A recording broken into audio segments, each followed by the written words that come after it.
The galaxy had long known the reputation of the Death Worlders. Their planet, Exaron, was one of the most dangerous in existence. With boiling deserts, razor-sharp storms, and creatures that could crush bones with a single strike, the Death Worlders believed no species could rival their strength. For centuries, they considered themselves unmatched, the apex predators of the galaxy. That belief began to shatter the day they intercepted a mysterious signal. The signal came from a distant star system, originating from a small blue planet called Earth. The Death Worlders, intrigued but skeptical, sent an expedition to investigate. No world could rival Exaron, their leader, Commander Kaltor, declared with arrogance. This Earth will be nothing more than a garden for soft creatures. When their ship approached Earth, they were surprised. From orbit, the planet looked calm and beautiful. Vast blue oceans sparkled under the sun, and green lands stretched far and wide. It seemed peaceful, too peaceful. The Death Worlders prepared to land, thinking this mission would be uneventful. But peace was the last thing they found. The moment they entered Earth's atmosphere, the planet turned against them. Violent storms rose from nowhere, tossing their ship like a toy. Lightning cracked through the skies, striking their advanced shields and forcing them to make an emergency landing. Their once proud crew stumbled out of the ship onto solid ground, shaken but alive. Commander Kaltor sneered. "If this is the worst Earth has to offer, we will manage." They had no idea how wrong they were. The Death Worlders quickly realized Earth was not the paradise they expected. The air was thick with unseen threats, viruses and bacteria that attacked their immune systems relentlessly. The creatures they encountered were no better. A simple wolf pack tested their strength, and they barely fended them off with their advanced weapons. Even plants seemed hostile, with thorns and poisonous sap waiting to catch the unwary. Despite the planet's challenges, it was the humans who surprised them the most. The first human they met was a scientist named Dr. Elena Hayes. She had been tracking the strange lights in the sky when she stumbled upon the alien crew. At first, the Death Worlders dismissed her. She was small compared to them, with no visible weapons or armor. They thought she would cower in fear. Instead, she greeted them with confidence and curiosity. "You don't look so tough," Elena said, eyeing their towering forms. "Are you sure you're the strongest species in the galaxy?" Commander Kaltor laughed, but there was unease in his voice. Humans were different. There was no fear in Elena's eyes, only a strange determination. The Death Worlders began to observe humans more closely, and what they found shook them. Humans were everywhere, thriving in the most hostile parts of the planet. They lived in frozen tundras, scorching deserts, and towering mountain ranges. Where other species would flee, humans adapted. They used fire to tame the cold, tools to build shelter, and their minds to solve problems no other species could comprehend. One day, the Death Worlders witnessed something that changed everything. A massive earthquake shook the region where they had set up camp. The ground split open, and chaos erupted. While the Death Worlders struggled to stay alive, humans sprang into action. Elena and her team organized search and rescue efforts, pulling survivors from the rubble with bare hands. Their speed, strength, and sheer determination left the Death Worlders speechless. "How do they keep going?" one of Kaltor's crew members asked. "They're only human," Kaltor muttered, but even he didn't sound convinced anymore. The final blow to the Death Worlders' pride came when they challenged the humans to survive on Exaron. "If you think you're as strong as us, prove it." Elena and a small team of humans accepted the challenge without hesitation. When they arrived on Exaron, the Death Worlders expected the humans to crumble. But instead, the humans thrived. They quickly adapted to the toxic air, the deadly predators, and the violent storms. They built shelters out of nothing, created weapons from their surroundings, and even found ways to tame the smaller creatures. "They're not just surviving," one Death Worlder whispered. "They're mastering it." Kaltor watched in disbelief as the humans continued to succeed where even his own people struggled. For the first time, he felt a twinge of doubt. Perhaps the Death Worlders were not the galaxy's greatest survivors after all. When the humans finally returned to Earth, Kaltor met Elena one last time. "You've proven your strength," he admitted grudgingly. "Maybe you are the true Death Worlders." Elena smiled, but her eyes were serious. "It's not about being the strongest," she said. "It's about never giving up. That's what makes us human." As the Death Worlders departed Earth, their pride was shaken, but their respect for human was undeniable. They had come to Earth believing they were the only Death Worlders. Now they knew the truth. Humans were the real survivors, and the galaxy would never see them the same way again. For centuries, the Death Worlders had roamed the galaxy, conquering weaker planets and proving their dominance. Their homeworld, Zarnath, was a deadly place where every day was a fight for survival. The creatures were vicious, the weather was unforgiving, and even the plants were hostile. The Death Worlders prided themselves on being the strongest and most adaptable species in the galaxy. One day, they discovered something that made them question everything. A team of Death Worlder scientists stumbled upon an ancient galactic archive hidden inside a ruined asteroid base.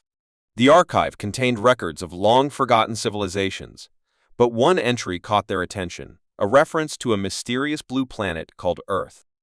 The records claimed Earth was unmatched in its danger, a world where survival was nearly impossible. At first, the Death Worlders dismissed it as a myth. How could any planet be more dangerous than Zarnath? But the records also mentioned that a sentient species, known as humans, had evolved there and thrived. Curiosity and arrogance drove the Death Worlders to investigate. Commander Vorak, a seasoned warrior, led an elite crew on a mission to Earth. "If these humans are real," Vorak declared, "we will find them. And if they are a threat, we will crush them." When their ship approached Earth, the crew was unimpressed. From space, the planet looked beautiful, almost peaceful. Vast oceans sparkled under the sun, and green forests stretched across the land. "This is supposed to be a dangerous world?" one crew member scoffed. But as soon as they entered Earth's atmosphere, things took a turn. Their ship was battered by sudden, violent turbulence. Massive clouds rolled in out of nowhere, and lightning danced across the sky. The Death Worlders struggled to keep control, and they were forced to crash land in a dense jungle. When they finally emerged from their ship, they were met with an oppressive heat and humidity that made their advanced armor feel like a prison. "This is nothing," Vorak growled, trying to mask his discomfort. "We've survived worse." As the Death Worlders ventured into the jungle, they began to notice strange things. The trees were enormous, their roots twisting like the claws of ancient beasts. Unseen creatures watched them from the shadows, their eyes glowing in the dark. Every step seemed to trigger a new danger: poisonous plants, swarms of aggressive insects, and rivers filled with snapping predators. Still, Vorak and his crew pressed on, determined to find evidence of humans. They didn't have to wait long. The Death Worlders stumbled upon a small human village nestled deep in the jungle. The humans were unlike anything the Death Worlders had imagined. They were smaller, physically weaker, and armed with primitive-looking tools. Yet they moved through the jungle with ease, as if they were part of it. Vorak ordered his team to observe the humans from a distance. At first, the Death Worlders assumed the humans' survival was due to luck. But as the days passed, they realized there was something more. The humans weren't just surviving, they were thriving. They saw humans navigate the jungle with incredible skill, using their knowledge of the environment to find food, build shelters, and avoid predators. They saw a lone human face off against a massive jungle beast with nothing but a spear and win. Most astonishingly, the Death Worlders watched the humans work together, using teamwork and intelligence to overcome challenges that would have killed any other species. Vorak was unsettled. "How can a species so fragile survive in a place like this?" he muttered. His unease grew when the humans discovered their presence. The Death Worlders expected panic or fear, but the humans greeted them with curiosity and caution. One of the humans, a leader named Elena, approached them with a calm but confident expression. "You don't belong here," Elena said, her voice steady. "The jungle isn't kind to outsiders." Vorak scoffed. "We are Death Worlders. Your planet may look dangerous, but we've conquered worse." Elena smirked. "Have you?" To prove her point, Elena invited the Death Worlders to join the humans on a hunt. What the Death Worlders thought would be an easy task turned into a nightmare. The jungle seemed alive, throwing new challenges at them at every turn. Poisonous creatures attacked without warning, the heat sapped their energy, and the terrain slowed them down. Meanwhile, the humans moved effortlessly, anticipating dangers before they happened. They used traps, tools, and clever strategies to outsmart predators that would have torn the Deathworlders apart. By the end of the hunt, the Deathworlders were exhausted and humbled. For the first time, Vorak began to see the truth. Earth wasn't dangerous because of its creatures or its environment. It was dangerous because it had forged humans into something extraordinary. When the Deathworlders finally left Earth, they carried a new understanding with them. Humans weren't just survivors. They were masters of survival. As their ship ascended into space, Vorak looked back at the blue planet. Earth isn't a death world, he said quietly. It's the ultimate test. And humans. They've passed it. The galaxy would never be the same after that day. The Deathworlders of Trazyn had always believed they were the strongest species in the galaxy. Their planet was one of the most hostile worlds known: lava rivers, acid storms, and predators that could rip through steel. Every creature on Trazyn fought to survive, and only the toughest made it. This made the Deathworlders arrogant. They thought no one could rival them in strength or resilience. Then, one day, a rumor reached them. A wandering trader told tales of another deadly planet far across the galaxy, a place called Earth. He spoke of humans, a species that thrived in unimaginable conditions. At first, the Deathworlders laughed. They dismissed Earth as a myth, a bedtime story for weaker species. But Commander Rax, the proud leader of the Trazyn warriors, grew curious. What if the rumors were true? What if Earth was a rival Deathworld? Rax decided to find out for himself. He gathered his best warriors and set off for Earth, determined to prove that no planet could compare to Trazyn. As their ship approached Earth, they were unimpressed. From orbit, the planet looked small and harmless. Blue oceans and green forests stretched across its surface, making it appear like a paradise. "This can't be a death world," one warrior scoffed. "It looks too soft." But their doubts vanished the moment they entered Earth's atmosphere. A massive storm engulfed their ship, with winds howling like a beast and lightning flashing in every direction. The Trazyn warriors struggled to maintain control as their advanced systems short-circuited one by one. By the time they managed to land, they were battered and shaken. Commander Rax stepped out into the dense jungle, his confidence wavering for the first time. "This planet hides its danger well," he muttered. As they explored the jungle, Earth began to reveal its true nature. The air was thick with moisture, making it hard to breathe. The ground was alive with creatures, snakes, insects, and beasts that lurked in the shadows. Every step seemed to trigger a new threat. One of the warriors, Grek, cried out as he brushed against a plant that oozed a toxic sap. Another nearly fell into a pit of quicksand disguised as solid ground. Even the nights were dangerous, with howls echoing through the darkness and glowing eyes watching them from afar. Yet the real shock came when they encountered the humans. The first human they saw was a young woman named Sarah, a survivalist who had been living in the jungle for months. When she spotted the towering aliens, she didn't run or hide. Instead, she approached them cautiously, her machete glinting in the sunlight. "Who are you, and what are you doing here?" she demanded. The Trazyn warriors stared at her in disbelief. She was smaller, weaker, and unarmed compared to them, an easy target. Yet there was no fear in her eyes, only determination. Rax stepped forward, towering over her. "We are Deathworlders from Trazyn," he declared. "Your planet intrigues us, but it is nothing compared to ours." Sarah raised an eyebrow. "Is that so? Let's see if you can handle it." Intrigued by her confidence, the Trazyn warriors decided to observe the humans. What they saw left them stunned. Humans were everywhere, thriving in every corner of Earth. They built cities in the middle of deserts, lived in frozen tundras, and even farmed the slopes of active volcanoes. Each environment was a challenge, yet humans adapted with ease. They used their intelligence to build tools, their teamwork to overcome obstacles, and their resilience to endure anything nature threw at them. One day, Sarah invited the Deathworlders to join her on a survival expedition deeper into the jungle. Rex accepted, eager to prove his people's superiority. The journey turned out to be far more difficult than he expected. The jungle seemed alive, testing them at every step. Poisonous creatures attacked without warning, the heat was unbearable, and food was scarce. The Trazen warriors, used to their own planet's dangers, struggled to adapt. Meanwhile, Sarah moved through the jungle like it was her home. She found food where they saw none, avoided dangers they didn't notice, and fought off predators with skill and precision. "What makes you so strong?" Rax finally asked, his voice tinged with frustration. Sarah smiled. "It's not strength that keeps us alive.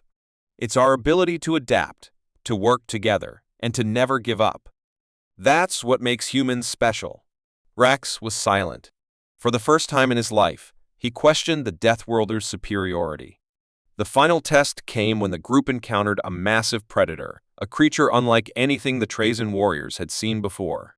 It towered over them with razor-sharp claws and eyes that glowed like fire. The Deathworlders prepared to fight, but Sarah stopped them. "Don't fight it head-on," she warned. "That's how you die. Follow my lead." Using traps and clever strategies, Sarah and her team managed to outsmart the beast. It was a victory born of intelligence and teamwork, not brute strength. When the Trazen warriors returned to their ship, they were humbled. Rax stood on the edge of the jungle, looking back at the world that had challenged everything he believed. "Earth is not just a death world," he said quietly. "It is the ultimate death world. And humans. They are its greatest survivors." As the Trazen ship ascended into space, Rax knew the galaxy would never be the same. The Deathworlders of Trazen had met their match, and their pride had been replaced with respect. Humans were not just survivors. They were something far greater. The Crowley's empire was unstoppable. For centuries, it had swept across the galaxy, conquering planets and enslaving species. Their armies were unmatched, their technology far beyond anything other civilizations could imagine. The Crowleys believed they were invincible, destined to rule the galaxy. But one day, they discovered a small, seemingly insignificant planet called Earth, and everything changed. High Commander Jorvac stood on the bridge of the flagship, staring at a hologram of Earth. It was beautiful, covered in oceans, mountains, and forests, but to him, it looked fragile. "This world will fall like all the others," Jorvac said with a smirk. "Its people will kneel before the might of the Crowley's empire." The invasion began swiftly. A fleet of warships descended upon Earth, expecting an easy victory. The Crowleys had crushed advanced civilizations with little effort. How hard could it be to subjugate a primitive species? But as soon as the Crowleys' forces landed, they realized something was wrong. Earth wasn't like other planets. The first hint came when their war machines malfunctioned. Earth's magnetic field scrambled their targeting systems, making their advanced weapons useless. The soldiers struggled to adapt, but they weren't worried. After all, they still had their superior strength and numbers. Then the humans fought back. At first, the Crowleys underestimated them. Humans were smaller and physically weaker, but they fought with a ferocity that shocked the invaders. Instead of panicking, humans united, using every resource and strategy at their disposal. Cities turned into fortresses, forests became ambush sites, and even the oceans became battlegrounds. Human ingenuity was their greatest weapon. The Crowleys expected humans to fight like other species with brute force and simple tactics. Instead, they encountered guerrilla warfare, sabotage, and strategies they couldn't predict. Entire platoons vanished in jungles filled with traps. Supply lines were destroyed by small, fast-moving human units. Even their warships in orbit weren't safe. Human hackers found ways to disrupt their communications and take control of their systems. "They're like ghosts," one Krallis soldier muttered after losing half his squad to a human ambush.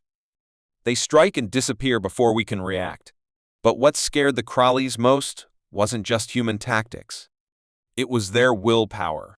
Unlike other species, humans didn't surrender when overwhelmed. Instead, they fought harder.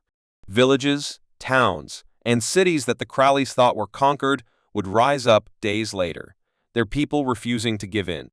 Every human, from farmers to engineers, became a soldier. Even unarmed, they resisted with such determination that it unnerved the Crowley's soldiers. "They're not fighting for survival," Commander Jorvak realized one night, watching footage of humans defending a ruined city. "They're fighting for something more. For their planet, their families, their freedom." The turning point came when the humans managed to reverse engineer Krallis technology. Using captured war machines, they built their own weapons, turning the invaders' strength against them. Human engineers were relentless, adapting faster than the Crowleys could anticipate. In a matter of weeks, Earth's defenders had created new weapons capable of matching the Crowleys' forces. Jorvak grew desperate. He ordered his fleet to unleash their full power on Earth. Entire cities were bombed, millions of lives lost. But instead of breaking the humans, it only made them angrier. "They don't fear death," Jorvak muttered, watching as human forces rallied after yet another devastating attack. How do you defeat a species that refuses to give up? As the war dragged on, the Crowley's soldiers began to lose morale. They were used to quick victories, not prolonged battles. Meanwhile, the humans grew stronger, their unity and resolve unshakable. The final battle took place near a massive human city. The Crowleys threw everything they had into the fight, determined to crush the last remnants of resistance. But the humans had anticipated the attack. They lured the Crowleys' forces into a trap, surrounding them on all sides. For hours, the battlefield was chaos. Explosions lit up the sky, and the ground shook with the clash of machines and soldiers. The Crowleys fought desperately, but the humans were relentless. They used every trick, every advantage, to overwhelm the invaders. By the end of the battle, the Crowleys' forces were in ruins. Commander Jorvak, wounded and defeated, was dragged before a council of human leaders. He expected them to execute him, but instead they looked at him with a mixture of pity and defiance. "You thought we were weak," one of the human leaders said. "You thought Earth would be easy to conquer. But this planet has shaped us into fighters. Every storm, every predator, every challenge, it made us stronger. You started a war you didn't understand, and now you've lost." Jorvak was forced to sign a treaty, agreeing to withdraw all Krallis forces from Earth and never return. As his ship left the planet, he looked back at the blue and green world that had humbled the mightiest empire in the galaxy. "They were right," Jorvak admitted to himself. "This was the war we never expected. And humans. They were the warriors we never saw coming." In the years that followed, the story of Earth spread across the galaxy. It became a warning to any species that thought of challenging humanity. Earth was no ordinary planet, and humans were no ordinary species. They were survivors, fighters, and above all, a force to be reckoned with. The Crowleys' empire would never forget the lesson they had learned on Earth the hard way. The Galactic Union had always prided itself on its selection process for new members. Only the strongest and most resilient species were allowed to join, ensuring the stability of the galactic community. Their trials were infamous, tests that pushed civilizations to their limits, separating the worthy from the weak. For centuries, no species had managed to pass all the tests. When humans petitioned to join the Union, the Council scoffed. Earth was considered a primitive world, full of wild weather, unpredictable ecosystems, and chaotic life forms. The idea that humans, a species from such a disorderly planet, could succeed was laughable. "They come from a death world," one council member said with a smirk. "Let's see if they can survive ours." The trial began in a controlled environment. 50 human volunteers were dropped into the simulation, alongside candidates from other species known for their strength and experience. The first stage was simple survival. The environment was harsh, with blistering heat during the day and freezing temperatures at night. Food and water were scarce, and predators roamed the landscape. The other species, some with thick hides and others with natural weapons, believed they had the advantage. At first, the humans seemed vulnerable. They lacked claws, scales, or any natural defenses. But as days turned into weeks, it became clear that humans had something far more powerful: their resourcefulness. While other species struggled to adapt, humans built shelters, created tools, and worked together to hunt and gather. They shared food, devised plans, and quickly learned how to outsmart the predators. They didn't just survive, they thrived. The second stage tested intelligence. Participants were presented with puzzles, riddles, and challenges designed to measure problem-solving skills. The alien species relied on brute logic, tackling each problem in straightforward ways. But humans approached the challenges differently. Think outside the box. One of the humans, a woman named Maria, told her team. They dismantled puzzles and reassembled them in unexpected ways. They found loopholes in the challenges, solving problems faster than anyone else. The Galactic Council, watching from a hidden observation deck, was stunned. Humans are unpredictable, one observer muttered. They don't just follow the rules, they rewrite them. The third stage was the most dangerous, combat. The participants were divided into groups and placed in an arena where they faced off against simulated enemies. The aliens relied on their physical advantages, strength, speed, and natural weaponry. But humans, once again, proved they were different. Instead of fighting individually, the humans formed teams. They coordinated their attacks, using tactics that confused and overwhelmed the simulations. They turned the arena into a battlefield where every action was calculated. At T1 point, the simulation released a massive predator, a towering beast with razor-sharp claws and unbreakable scales. The other species charged head-on, trying to overpower it. They failed. The humans, however, worked together. They lured the beast into a trap, using the environment to their advantage. It took hours, but they brought the predator down without losing a single team member. They don't fight to win, one council member said, his voice filled with awe. They fight to survive, and that makes them unstoppable. The final stage of the trial was the most unusual. The participants were asked to solve a crisis, a simulated galactic disaster threatening billions of lives. It wasn't just a test of intelligence or strength, but of empathy and leadership. The aliens approached the challenge with cold logic, sacrificing smaller populations to save the majority. They calculated losses and moved forward without hesitation. But the humans refused to accept those losses. There has to be another way, said David, the leader of the human team. We're not leaving anyone behind. For hours, the humans worked tirelessly, exploring every possible solution. They argued, debated, and pushed themselves to the brink. And in the end, they found an answer, one that saved everyone. When the trial ended, the humans stood in the center of the arena, battered and exhausted but victorious. The other species looked at them with a mixture of respect and fear. The Galactic Council convened to discuss the results. Never before had a species performed so well in every stage of the trial. The humans had not only passed, they had shattered expectations. They're dangerous, one council member said. They think differently. They fight differently. If we bring them into the Union, they could disrupt everything. They're exactly what we need, another member countered. The galaxy is full of challenges we've grown too comfortable to face. Humans remind us what it means to adapt, to fight, and to survive. They're the ultimate test for us. In the end, the Council voted unanimously to accept Earth into the Galactic Union. When the humans were told the news, they didn't celebrate like the Council expected. Instead, they simply nodded, their faces calm but determined. This is just the beginning, Maria said quietly. For the first time in centuries, the Galactic Union felt alive again. Humanity, with all its unpredictability and resilience, had joined the fold.